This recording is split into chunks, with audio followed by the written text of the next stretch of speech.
if you want to make yourself articulate, which is a very good idea, then not only should you read, but you should write down what you think. And if you can do that a little bit every day, 15 minutes, maybe you could steal 15 minutes and do it every day. But if you do that for 10 years, you really straighten out your thinking. If you're going to speak effectively, you have to know way more than you're talking about, so this is often difficult for beginning lecturers at university, because they'll do a lecture on a topic, but they only know as much as they're saying in the lecture, and they get kind of stuck to their notes because of it. But you want to know 10 times as much as you are saying in the lecture, and then you can specify a stepping path through it and elaborate with the other things that you know. But to do that, you have to do a lot of reading. But you also have to do a lot of reading, because that's where the synthesizing comes. So that's on the input side. And then on the output side, well, there's some techniques, let's say, is like if you're speaking in front of a group, you are not delivering a talk to a group. That's not what you're doing. The talk isn't a packaged thing that you present to a group. There isn't a group.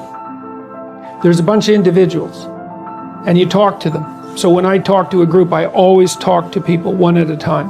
And that makes it easier too, because you know how to talk to a person. It's like, can you talk to 1,000 people? Well, probably not, because it's too intimidating. But there isn't 1,000 people there. There's 1,000 individuals. And so you just look at an individual and you say something, and you can tell if they're engaged. They look confused, or they look interested, or they look angry, or they look bored, or maybe they're asleep, in which case you look at someone else. And they give you feedback about how you're doing. And so one thing is to have something to say, yeah, but the next thing is pay attention to who you're talking to. Because unless you're very badly socialized, and that seems unlikely in your case, because you present yourself at least moderately well, and well, I mean, I don't know you very well, but on first sight, you're doing fine. So the probability that if you pay attention to the individuals that you're talking to, that your natural wealth of social skill will manifest itself is extremely high. And so you don't deliver a talk to an audience.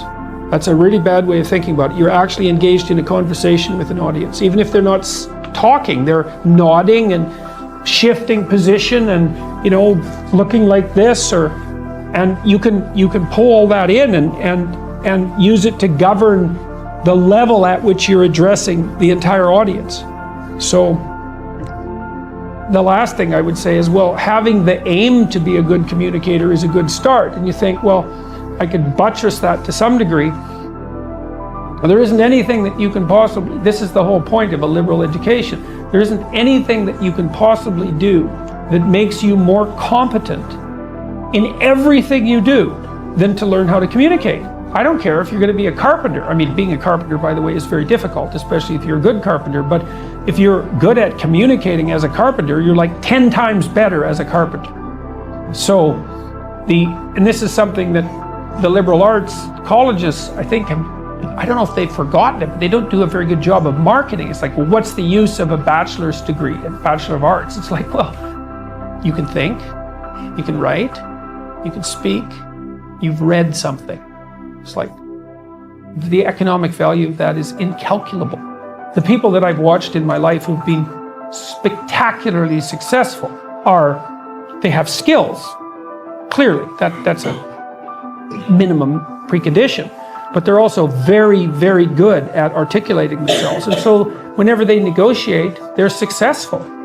Well, that's kind of like the definition of success in life, right? You negotiate and you're successful. It doesn't mean you win.